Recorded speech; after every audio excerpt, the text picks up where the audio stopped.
they've come right out and said that keeping white kids from feeling guilty is more important than us being able to tell our truths. Mm-hmm. It's more important than our experiences. How many of y'all want to bet me that one of his parents is white? That fool got green eyes, and he about as light as that piece of paper back there, that hand back there. That's Manila.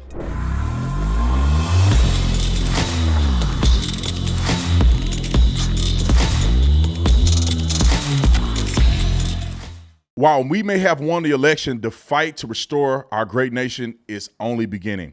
Now it's time to take a stand, and Patriot Mobile is leading the charge. As America's only Christian conservative wireless provider, Patriot Mobile offers a way to vote with your wallet without compromising on quality or convenience. Patriot Mobile isn't just about providing exceptional cell phone service. It's a call to action to defend your rights and freedoms. With Patriot Mobile, you'll get outstanding nationwide coverage because they operate on all three major networks. If you have a cell phone service today, you can get cell phone service with Patriot Mobile with a coverage guarantee. But the difference is every dollar that you spend supports the First and Second Amendment, the sanctity of life, and our veterans and first responders. The switch is super easy. You can keep your number, which is what I love about it. You can keep your phone, or you can upgrade your phone. Our 100% US-based customer service team will help you find the perfect plan for you. Right now, go to patriotmobile.com/Tatum, or you can call 972-PATRIOT and get a free month of service with promo code Tatum. Switch to Patriot Mobile today and defend freedom with every call, every text that you make. Visit patriotmobile.com/Tatum or call 972-PATRIOT. Anyway, last thing, because this is consistent with what I've been saying when it comes to the pedophilic actions of these leftist Democrats. So the Pulitzer Prize winner, Washington Post cartoonist, and Trump hater Darren Bell was arrested for AI child corn, if you know what I'm saying. So let me just give a brief synopsis of the investigation. It says investigators discovered 134 videos of child sexual abuse material linked to an online account owned and controlled by Bell, who made this about Trump. Ain't it funny? They got the most to say about it, and look what this fool doing. He want to write this about Trump, and look what he doing. Why you do that when you be writing cartoons about yourself? That's according to the Latin Times. The investigation also uncovered computer-generated or AI-created child, you know what, in Bell's possession. Also according to the Latin Times.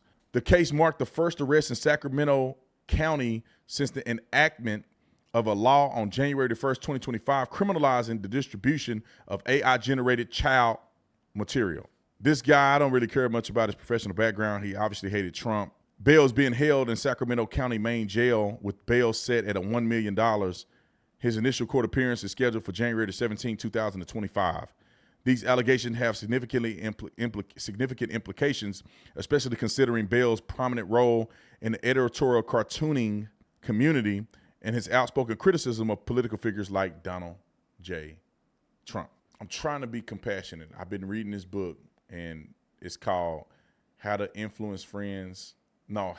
Win Friends and Influence People. And one part of the book says that you shouldn't be name calling people. You don't want to argue with people and have conflict. You want to kind of play the gray area and be compassionate, lest people not be compassionate to you. But I can't help point out that if you're going to be so vitriolic against Donald Trump, which we all know is foolish, because if you ever read any book, you know Trump is not a bad guy. And not the bad as they make him out to be. But yet you are consuming yourself with illegal child material that you knowingly and intentionally possess and or created. Like, how do you sleep at night knowing you're bashing them and doing this on the side? Especially because it's illegal. Now, if you were doing something legal and it was just kind of icky, you know what I mean? Like you're in a bondage or something weird. I don't know what else people, they got stuff where people poo-poo on each other or something. You into that, balloon popping. I think I saw this show, I don't know, it was like 15 years ago, where people get off on popping balloons. People be doing too much. They getting off. They got a room full of balloons. They popping them. Popping balloons. I say, God, I know you up there just shaking your head at these crazy people. But anyway, you bashing Trump. But here's a video of this guy. Roll the clip. So they probably feel like they're on their own. They're surrounded by a sea of white boys in particular, because they're like probably the loudest ones, but white girls too, who were raised in the age of Trump, and they don't really feel ashamed to be racist anymore. And when I was growing up, I thought that this was moving in just one trajectory. People were gonna be more and more ashamed of being racist until they would hide it so much that they wouldn't pass it down to their children, and then racism would be gone. It is That's pretty not much what what happened. happened at all. It's Right. exactly what happened. It wasn't just Trump. I mean, white supremacists all over the country lost their damn minds when Obama was elected, and they started coming out of the woodwork then, and they found their champion in Donald Trump. He didn't create it. He just harnessed it. Hold on. And Hold on. First of all, you need to do a podcast on child that you involved in. Here's the other thing. Barack Obama was a 2-term president. We all know that black people don't have enough power to vote a person in office. So that means if black people voted 100% for a Democrat, they still need an overwhelming majority of of white people to make that Democrat win an election. We saw this year, black women voted like 98% or something crazy for Kamala Harris, and she lost by one of the worst victories of a Democrat in the history of this country. So black people don't have power in voting that much anyway. So quit being silly and lying and talking about white supremacists were mad when Barack Obama was a 2-term president voted for primarily and majority by white people. What are you even saying, bro? Finish your clip. it was like he used it as fuel in a blowtorch and set fire to America with it. And that fire's spreading all over the place. They're passing laws and regulations against people, against diversity, against books like mine being in school libraries. You mean your AI? They've come right out and said that white keeping white kids from feeling guilty is more important than us being able to tell our truths. It's more important than our experiences. Instead of rectifying decades and centuries of anti-black discrimination, it's easier to just brush it under the rug and not only not talk about it, but to make it seem like it's a taboo to talk about it. He probably got 1 second if I can't handle it. Can somebody go put his picture up? How many of y'all want to bet me that one of his parents is white?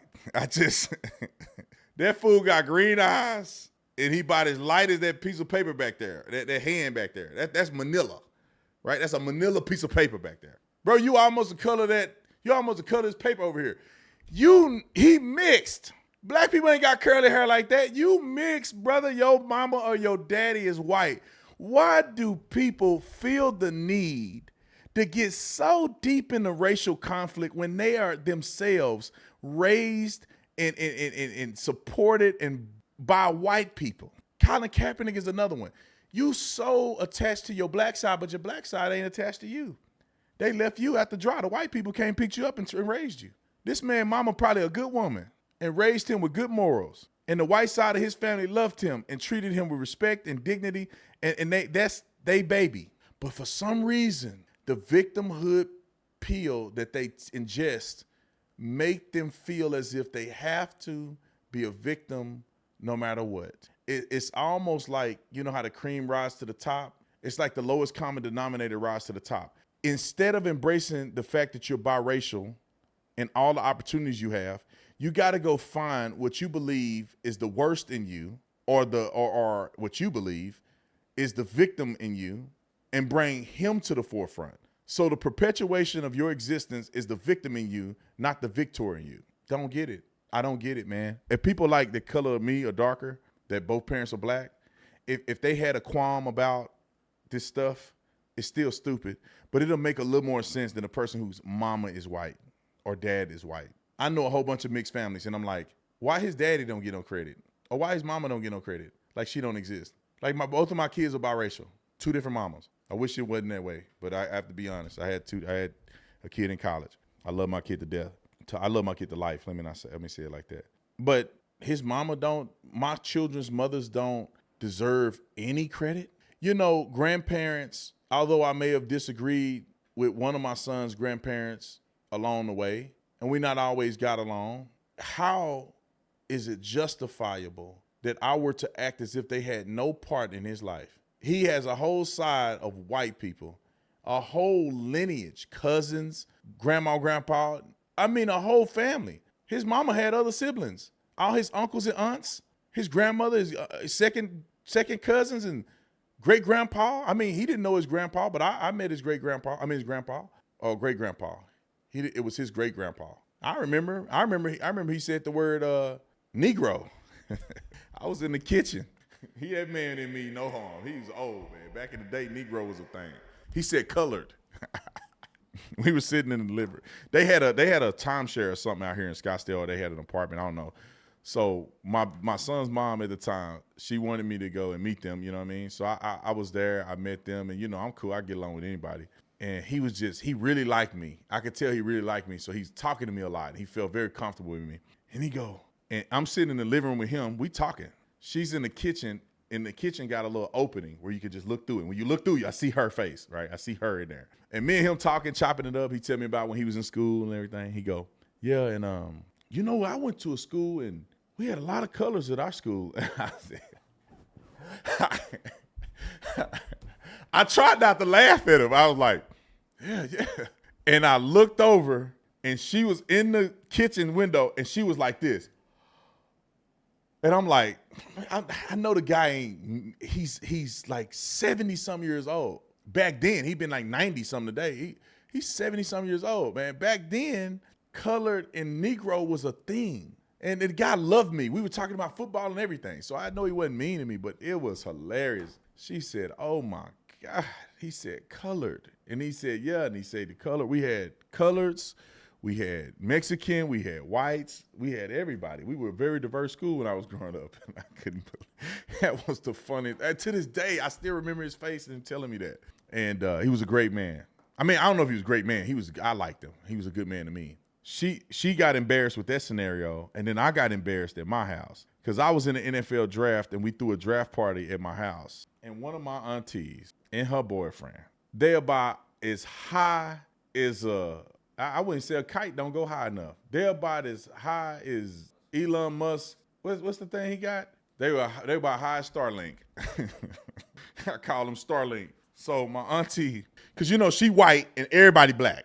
So she's sticking out like a sore thumb because she's 6'3" and she a big old blonde haired white girl and everybody black. So everybody nice to her, but my auntie come over there. She's not my aunt, she's my great aunt. She come over there and she and her boyfriend high. And they literally looked at her and started talking to her, and nothing came out. They were looking at her, they said, and I'm like, what? And I know they high on that crack. His teeth missing everything. I'm like, God dang, you couldn't wait till after this to get high. But I've been around them my whole life, so I wasn't really, I know that's what they do. I think they sober now, I guess. I don't know. But when I saw it, I said, God dang, she was. Now I had my face looking like, they not even talking. They not even saying nothing. Blah, blah, blah, blah, blah, blah, blah, blah. They babbling. They think they really talking to her. I hope they end the conversation soon.